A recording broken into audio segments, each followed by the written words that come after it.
এই প্রথম শ্লোক, তার প্রথম কথা তার বাবার সাথে এভাবে বলছেন গুরুকুল থেকে আসার পর। তৎসাদ মন্যে অসুর বর্জ দেহিনাম সদা সমুদ্বিগ্ন ধীয় মসদ গ্রহাত হিতাত্ম পাতম গৃহম অন্ধকূপম বনম গতম যত হরিম আশ্রয়। বলছে হে অসুর শ্রেষ্ঠ দৈত্যরাজ, পিতাকে পিতা বলে সম্বোধন করার জায়গায় বলছে হে অসুর শ্রেষ্ঠ দৈত্যরাজ। হিরণ্যকশিপু ভাবছে ও আমার পজিশনটাও বুঝতে পেরেছে, আমি যে কোন পজিশনে আছি এটা জেনে তার ছেলেটা, হরে কৃষ্ণ, কার মোবাইল বাজছে? হে অসুর শ্রেষ্ঠ দৈত্যরাজ, আমি আমার গুরুদেবের কাছ থেকে জানতে পেরেছি যে যারা এই অনিত্য দেহটাকে কেন্দ্র করে গৃহব্রতের জীবন যাপন করে তারা জল শূন্য অন্ধকূপে অবশ্যই পতিত হয়ে সবসময় দুঃখ যন্ত্রণা ভোগ করে।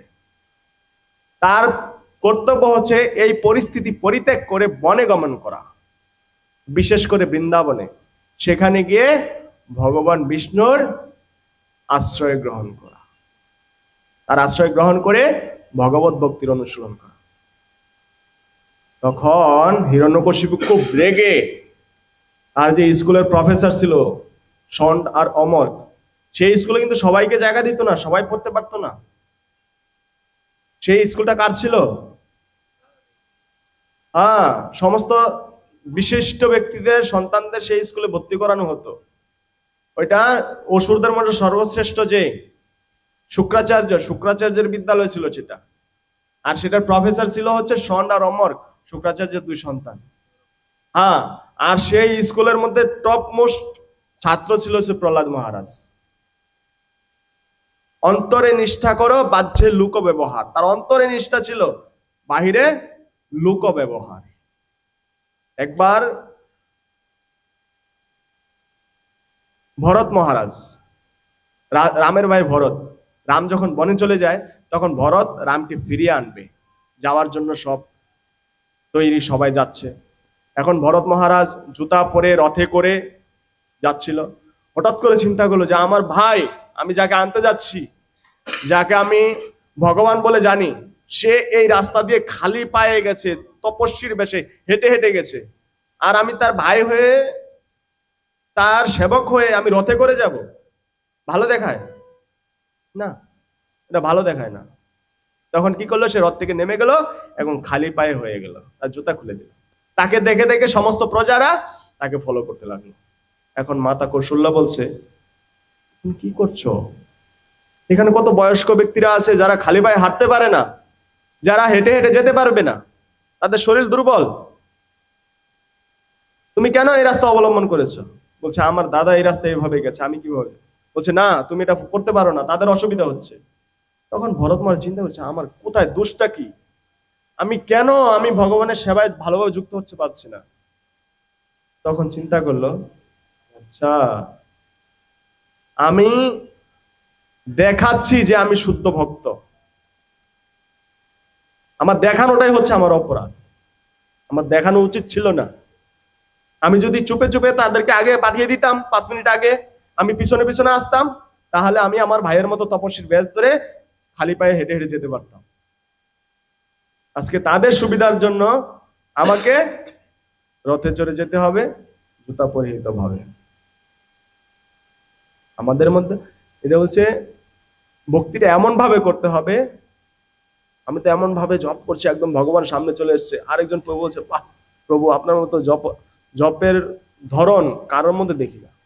আপনি যখন ভগবানকে প্রণাম করেন, এখানে 10 জন পয়রা থাকে ভগবানকে প্রণাম করার জন্য, আপনি লম্বা হয়ে ভগবানকে প্রণাম করেন, আছে না? আপনার সামনে 2-3 জন আছে, আপনি জায়গা পাইতেছেন না, তারপরও চাইতেছেন আপনি দণ্ডবোধ হয়ে ভগবানকে প্রণাম করবেন, মানে ঠেল্লা কোন রকমের জায়গা ভগবানকে প্রণাম করা হয়েছে। আমরা দেখি তুলসী মহারানী জলদান করার সময় মাতাজি পরিক্রমা করবে, মাতাজিকে দেওয়ার সুযোগ দেবে না, আগে আমার ভক্তিটা দেখায়। ভক্তিটা দেখানোর জিনিস নয়, ভক্তি নিয়ে অহংকার করার জিনিস নয়। এক ব্যক্তি সবসময় বলে যে আমি কখনো মঙ্গল আরতি মিস দিই নাই, প্রত্যেক দিন আমি মঙ্গল আরতি করি। এটা কি অহংকার না ভক্তি? এখন একদিন সে ঘুমিয়ে আসে, সে ঘুম থেকে উঠে নাই, মঙ্গল আরতির সময় হয়ে গেছে। এমন সময় একজন তাকে ডাকছে, এই তাড়াতাড়ি উঠো, মঙ্গল আরতির সময় হয়ে গেছে। বলছি, আপনাকে অসংখ্য ধন্যবাদ, আমি কখনো মঙ্গল আরতি মিস দিই নাই। আপনি যে আমাকে সময় মতো জাগিয়ে দিয়েছেন, এই জন্য আপনাকে আমি কোটি কোটি নমস্কার জানাই, প্রণাম জানাই। বলছে, আপনি দয়া করে আপনার পরিচয়টা দেন, আপনি কে? বলছে, আমি কলি। আরে কলির কাজ তো হলো অধর্ম করা, আপনি আমাকে ধর্ম করতে অনুপ্রাণিত করছেন? বলছে, তোমার ভিতরে যে একটা অহংকার আছে, সেই অহংকারটা যেন কখনো নষ্ট না হয়। তুমি যদি একদিন মঙ্গল আরতি মিস দিতে, তুমি সাধুর শরণাপন্ন হতে, আর সাধু তোমাকে জ্ঞান দিত। আমি চাই না তুমি কোনো সাধুর শরণাপন্ন হও, কোনো সাধু তোমাকে জ্ঞান দেয়। এই অহংকারটা যেন তোমার ভিতরে সবসময় বজায় রাখে, এই জন্য তুমি সবসময় মঙ্গল আরতি করে যাও। ঠিক আছে? আজকে ভরত মহারাজ ভগবানের সেবায় যুক্ত হতে পারছে না, নিজের কাছে নিজে দুঃখ প্রকাশ করছে যে আমি দেখাচ্ছি যে আমি ভালো ভক্তি করছি, এটা দেখানো উচিত ছিল না। প্রহ্লাদ মহারাজ কিভাবে ভগবানের, এটা একটা সেবা, এমন না যেটা সেবা নয়।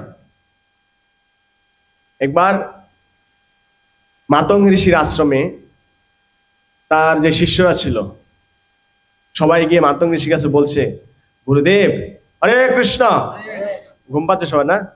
বলছে, গুরুদেব, রাতে 2টা বাজে কে যেন মন্দিরে সব কাজ করে ফেলে, আমাদের কিছুই করতে হয় না, আমরা শুধু মঙ্গল আরতি অ্যাটেন্ড করি। বলছে, বাহ, ভালো তো। তো তোমরা কি জানো তোমাদের 2টা জিনিস এখান থেকে লস হচ্ছে? বলছে, কি? একটা হচ্ছে স্বীকৃতি, আর একটা হচ্ছে ভক্তি।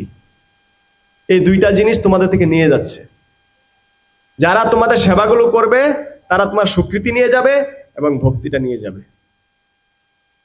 একদিন যদি সে না আসে, তখন বলবে, এতদিন তোমরা সেবাগুলো করতে, একদিন যদি সে না আসে, কি ব্যাপার, আজকে আসলো না কেন, সেবাগুলো কেন করলো না? তখন এই চিন্তা চলে আসবে, দেখো কে এই সেবাগুলো করে। তখন সমস্ত শিষ্যরা রাত জেগে বসে আছে, কে দেখবে কে করছে। এখন দেখছে একটা যুবতী মেয়ে রাতে 2টা বাজে এসে এই সেবাগুলো করে, আশ্রম পরিষ্কার টরিষ্কার করে সবকিছু ধুয়ে মুছে চলে। তখন তাকে ধরেছে অন্ধকারের মধ্যে, গুরুদেবের কাছে নিয়ে গেছে। কে তুমি? বলছে, আমি শবরী, আমি শবর কুলের। তার নাম শবরী নয়, সে শবর কুল থেকে এসছে বলে তার নাম শবরী। বলছে, আমি আপনার আশ্রমে যুক্ত থাকতে চাই, সবসময় সেবা করার জন্য। এই শবরী পূর্বজন্মে ছিল এক রাজার কন্যা। সেই রাজার কন্যা যখন তীর্থস্থানে গেছে স্নান করার জন্য, তখন সব সাধুদেরকে সরিয়ে দিয়েছে এখান থেকে। এত বড় একজন বিশিষ্ট ব্যক্তি ছিল, রাজার কন্যা ছিল শবরী পূর্বজন্মে।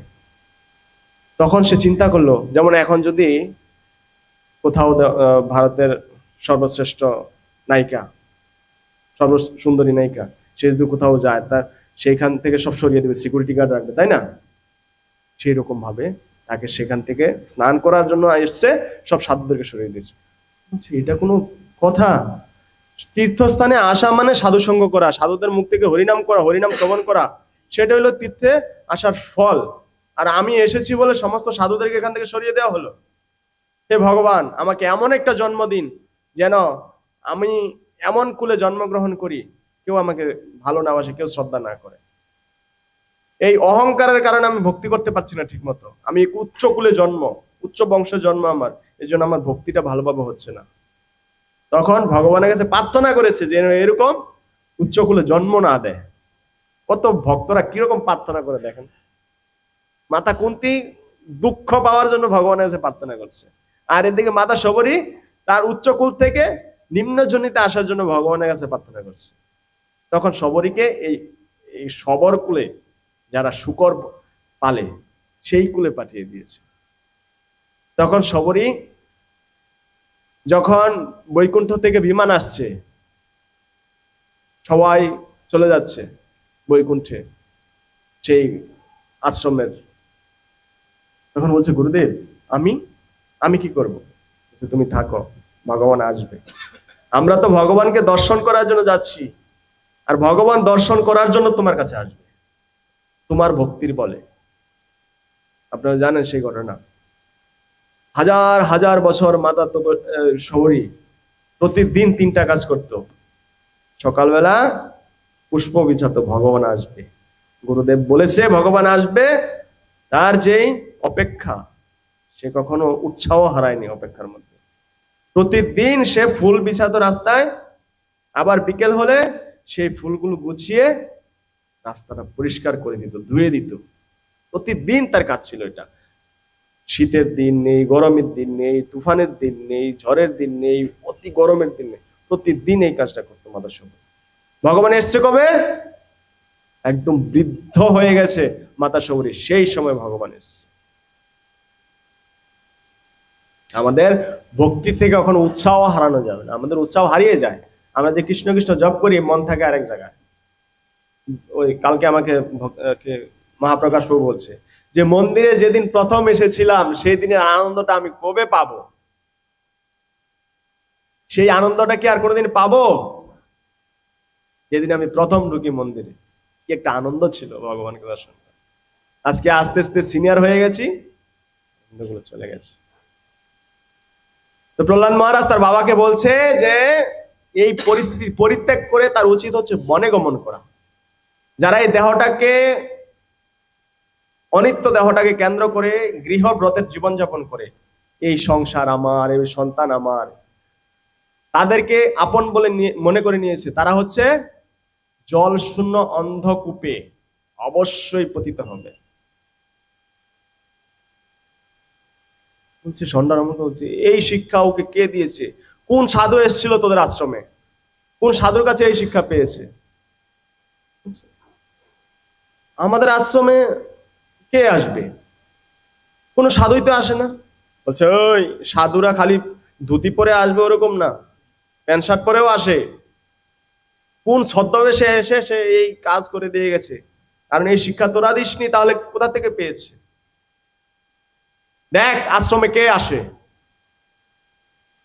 কোন ইস্কনের সাধু নয় তো আবার। কারণ ইস্কন যে কোনো জায়গায় ঢুকে যায়, আমরা চেহারা দেখলে বুঝবো ওই ইস্কনের। আপনার হাব ভাব চলাফেরা কথাবার্তা শুনলেই বলবে। আমাদের বাড়ির পাশে কুমিল্লার সব থেকে বড় মন্দির, বাড়ির পাশে আমাদের, ওই মন্দিরে যায় না কেউ। ভগবানের সেবা নেই, যাবে কি করছে? ভগবানের সেবা করে না। আজকে দেখেন 4টা বাজে, কত ভক্তরা উৎসাহ সহকারে উঠে ভগবানের সেবা।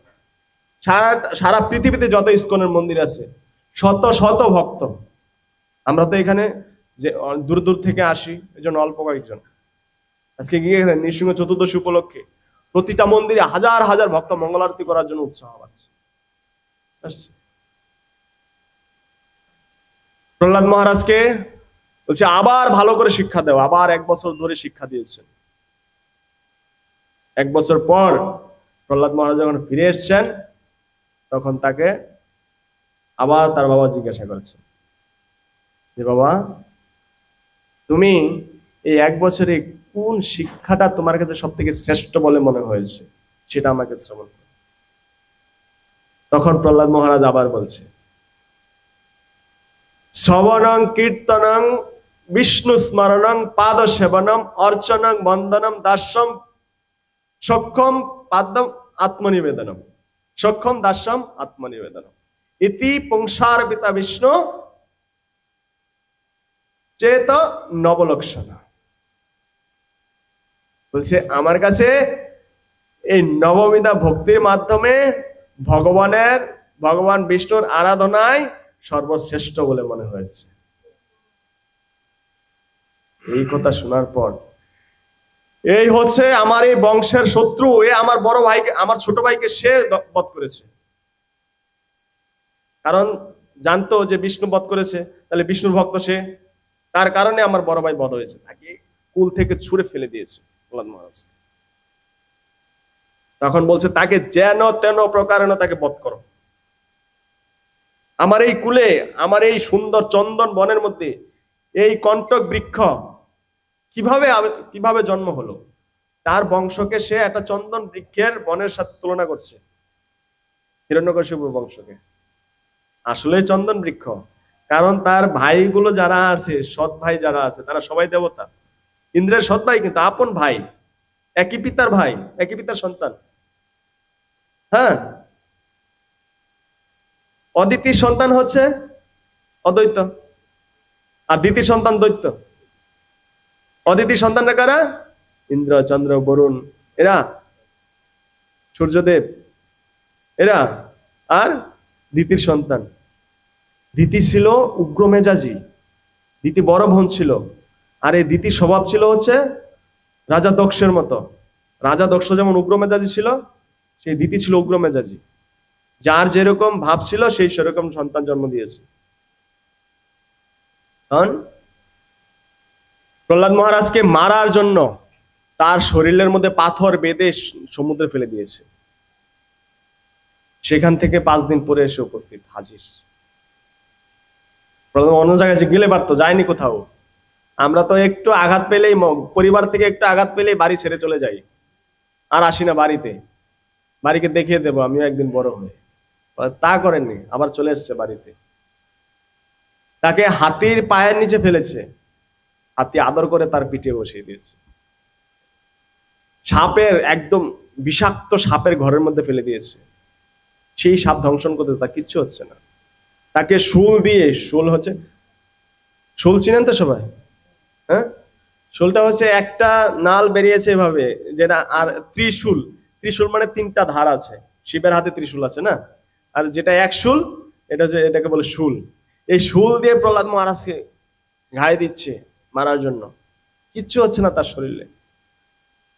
মারার যত রকমের প্রসেস ছিল সব রকমের প্রসেস অ্যাপ্লাই করেছে, কোনোভাবে তাকে মারতে পারছে না। তখন হিরণ্যকশিপু মাথায় হাত দিয়ে বসে গেছে। আমি এত হাজার বছর তপস্যা করলাম, ও তপস্যা না করে আমার থেকে বেশি শক্তিশালী হয়ে গেল। সমস্ত জগৎ আমাকে দেখলে কাঁপে, ভয়ে থরথর করে, আর ওর চোখে একটু ভয় নেই আমাকে দেখে। কারণটা কি? তুই এই শক্তি পাস থেকে আপনাকে যে শক্তি প্রদান করে, আমাকে সেই শক্তি প্রদান করে। ভক্তির উৎস হচ্ছে, শক্তির উৎস হচ্ছে বিষ্ণু। ওই বিষ্ণু থেকে সমস্ত শক্তি আসে। হিরণ্যকশিপু এত মানে চিন্তান্বিত হয়ে গেল যে আমি ওকে বধ করতে পারছি। তখন শন্ড আর অমর চিন্তা করছে, যে গিয়ে বলছে হিরণ্যকশিপুর কাছে যে আপনি যখন চোখ বড় করেন তখন ত্রিভুবন কম্পিত হয়ে যায়, আর আপনি একটা বালকের কারণে আপনি এত চিন্তান্বিত হয়ে গেছেন, এত ভয়ে ভয় পাচ্ছেন। কোনো চিন্তার কারণ নাই। আমার বাবা শুক্রাচার্য, সে এখন আশ্রমে নাই, কোথাও ঘুরতে গেছে। সে যখন আসবে আমরা তাকে দিয়ে তাকে শিক্ষা দেব, প্রহ্লাদ মহারাজ শিক্ষা দেব আমার পিতাকে দিয়ে। তো অনেক আশ্বাস্ত করেছিলেন, পরে আবার আশ্রমে নিয়ে গেছেন। তখন আশ্রমে যাওয়ার পর প্রায় কিছুদিন পরেই দেখছে যে না, প্রহ্লাদ মহারাজ এখন আগের মতো আর নাই, এখন মোটামুটি লাইনে চলে এসছে, অসুরদের লাইনে। তো এবার চিন্তা করছে যে আমরা কয়েকদিন বেড়ায় আসি গিয়া। দুজন বেড়াইতে চলে গেছে, সন্ধ্যার অমর। আর এই সুযোগে প্রহ্লাদ মহারাজ তার প্রচার শুরু করে দিয়েছে, যে কিভাবে প্রচার করব।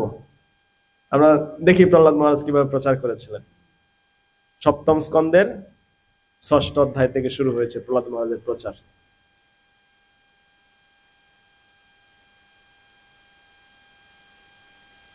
এক, 2, 3, 4 এই 4টা শ্লোক ধ্যান করব। আপনারা সাথে সাথে একটু বললেন। হ্যাঁ, শ্রী প্রহ্লাদ উবাচ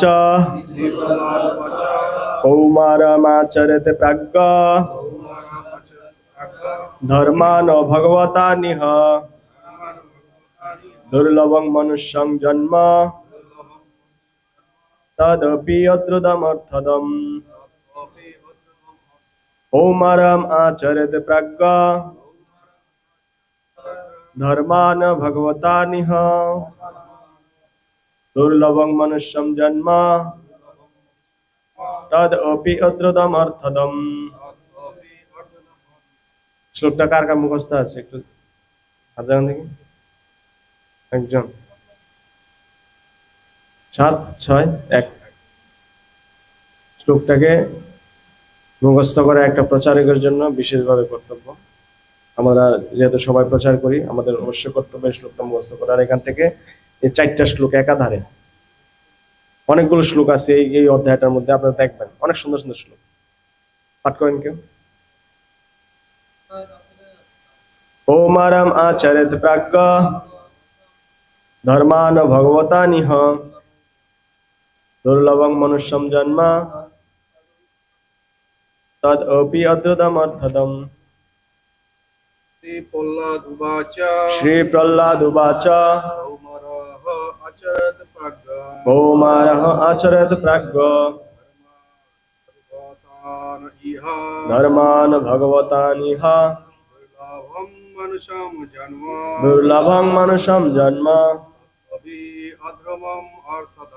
তদপি অদ্রুতম অর্থদম। শ্রী প্রহ্লাদ উবাচ কৌমারম আচরেত প্রাজ্ঞ ধর্মান ভাগবতান ইহ দুর্লভং মনুষ্যম জন্ম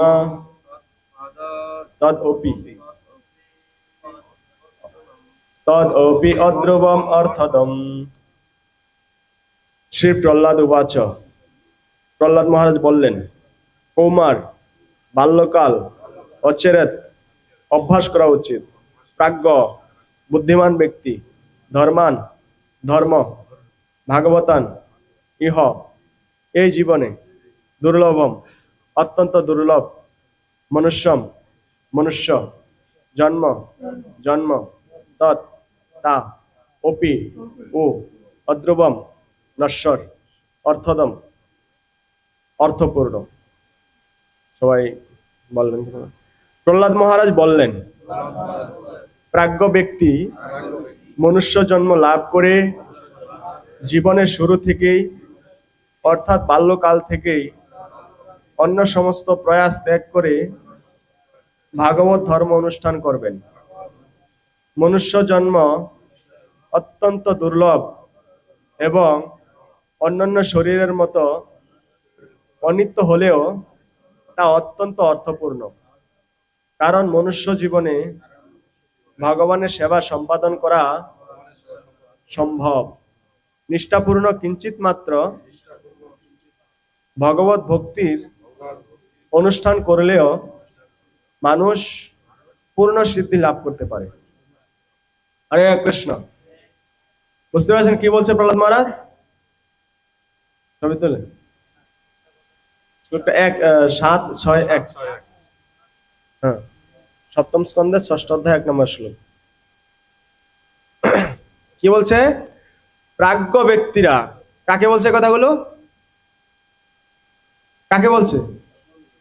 তার বন্ধুদেরকে বলছে, যে অসুর কুলের যে বাচ্চারা ছিল, তার সহপাঠীরা, তাদেরকে বলছে। তারা সবাই খেলাধুলা মগ্ন ছিল, কিন্তু প্রহ্লাদ মহারাজকে তাদের খেলার থেকে বেশি ভালোবাসত। যেমন শুদ্ধ ভক্তদের সবাই সবাই ভালোবাসে, যেমন নারদ মুনি শুদ্ধ ভক্ত, তাকে দেবতারা যতটা ভালোবাসে অসুররাও ঠিক ততটাই ভালোবাসে। তো প্রহ্লাদ মহারাজ যে সহপাঠীরা ছিল, তারা খুব ভালোবাসতো প্রহ্লাদ মহারাজকে। প্রহ্লাদ মহারাজ যেটা বলতো তারা সেটা শুনতো। আর যেই সুযোগ পেয়েছে প্রহ্লাদ মহারাজ প্রচার করার, শুরু করে দিয়েছে। বলছে, প্রাজ্ঞ ব্যক্তি মনুষ্য জন্ম লাভ করে জীবনের শুরু থেকেই এই ভগবত ভক্তির অনুষ্ঠান করে। মনুষ্য জন্ম অত্যন্ত দুর্লভ, যদিও এটা অনিত্য, এটা কিছু কালের জন্য, কিছু সময়ের জন্য আমরা পেয়েছি, কিন্তু এটার মধ্যে একটা অর্থপূর্ণ রয়েছে, অত্যন্ত অর্থপূর্ণ। কারণ মনুষ্য জীবনে একমাত্র ভগবানের সেবা করা সম্ভব। এটা কুকুর বিড়াল পারবে ভগবানের সেবায় যুক্ত হতে? সিংহ বনের রাজা পারবে?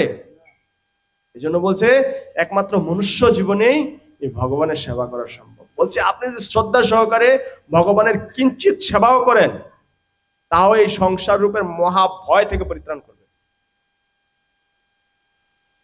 একটা শ্লোক আছে না ভগবত গীতার, স্বল্পম অপিয়স্য ধর্মস্য ত্রায়ত মহত ভয়া, 2য় অধ্যায় 40 নম্বর শ্লোক। ভগবত ভক্তির অল্প অনুষ্ঠানও অনুষ্ঠাতাকে সংসাররূপ মহাভয় থেকে পরিত্রাণ করে। এই কথাটা প্রহ্লাদ মহারাজ এখানে বলছে।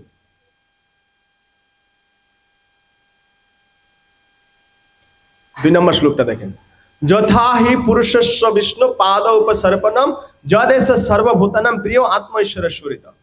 বলছে এই মনুষ্য জীবনে একমাত্র ভগবত ধামে ফিরে যাওয়া সম্ভব, আর কোন জীবনে ভগবানের ধামে ফিরে যাওয়া সম্ভব। তাই প্রতিটি মানুষের অবশ্য কর্তব্য হচ্ছে ভগবান শ্রী বিষ্ণুর পাদপদ্মে সেবায় যুক্ত হওয়া। তার বন্ধুরা বলছে, আমরা তো জানি তোর বাবা ভগবান, তোর বাবা ভগবান বলে সবাইকে দাবি করে আমি হচ্ছি ভগবান, সবাই আমার আরাধনা করো। দেবতারা পর্যন্ত আরাধনা করতো হিরণ্যকশিপু, শুধু ওই অসুররাই করতো না।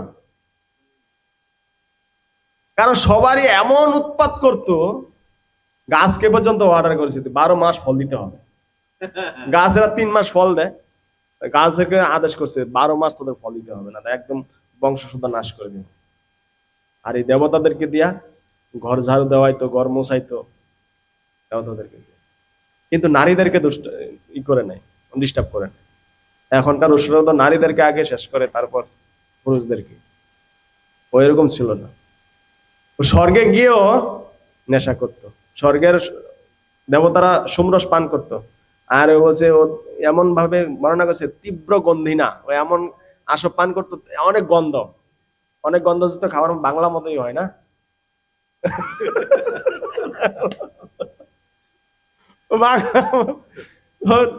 লোক যত উপরের লেভেলে উঠুক না কিনলিগা, তাহার যে একটা আদত আগের ছাড়তে অনেক কষ্ট। প্রভুপাদ একবার তার শিষ্যদেরকে বকাবকি করছে। একজন বলছে, প্রভুপাদ এরা 16 মালা জপ করে মঙ্গল আরতি করে, আপনি কেন বকাবকি করেন?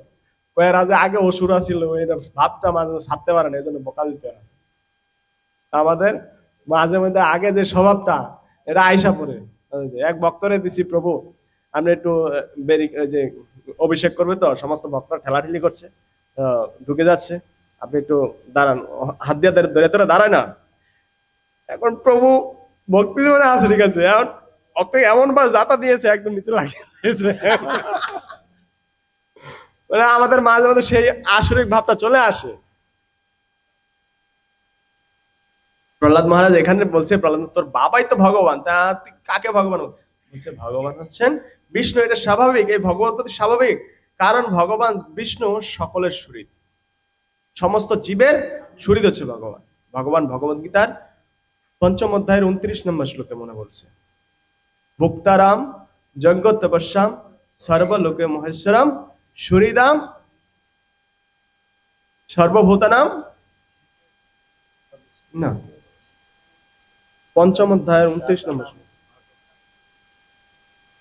5ম অধ্যায় 29 নম্বর, ভুক্তারাম যজ্ঞ তপস্যাম সর্বলোক মহেশ্বরম সুহৃদাম সর্বভূতানাম গাতানাম শান্তিম নিচ্ছেন। বলছে মহান মহান মুনিঋষিরা আমাকে সমস্ত যজ্ঞের পরম ভোক্তা, সর্বলোকের মহেশ্বর এবং সমস্ত জীবের সুহৃদ রূপে জেনে আমার ভজনা করে তারা এই জড়জগতের সমস্ত দুঃখ দুর্দশা থেকে মুক্তি লাভ করে শান্তি লাভ করে। এই 3টা জিনিস কি কি? সমস্ত যজ্ঞের পরম ভোক্তা, সমস্ত কিছুর পরম ভোক্তা হচ্ছে কে? কে? ভগবান শ্রীকৃষ্ণ। তারপর কি বলছে? সর্বলোকের মহেশ্বর। মহেশ্বর এখানে ভগবান বলছে আমি কে? ভগবান স্বয়ং সর্বলোকের মহেশ্বর এবং সমস্ত জীবের শরীর। সবার মঙ্গল চায় ভগবান, কারো অনিষ্ট চায় না, সবার মঙ্গল কামনা করে ভগবান। এটা বলছে প্রহ্লাদ মহারাজ তার বন্ধুদেরকে বুঝাচ্ছে। এই তাৎপর্যের মধ্যে প্রভুপাদ এই শ্লোকটা বর্ণনা করছে, সর্বভূতানাম গাতামাং শান্তিম নিচ্ছন্তি। তারপর 3 নম্বর শ্লোক বলছে প্রহ্লাদ মহারাজ, সুখম ইন্দ্রিয়কম দৈত্যা দেহ যোগেন দেহিনাম সর্বত্র লভত দৈবাত যথা দুঃখম অযত্ন। বলছে হে দৈত্য কুলোদ্ভূত বন্ধুগণ, দেহের সঙ্গে ইন্দ্রিয়ের সংযোগের ফলে যে ইন্দ্রিয় সুখ তা যে কোনো জনিতেই পূর্বকৃত জন্ম অনুসারে লাভ হয়ে থাকে। আমাদের যে শরীরের যে ইন্দ্রিয়গুলো আছে, এটা যখন শরীরের সঙ্গে সংযুক্ত হয় তখন আমাদের ইন্দ্রিয় সুখের অনুভূতি করতে ইচ্ছা করে। যেমন কামনা, চোখের কাজ কি?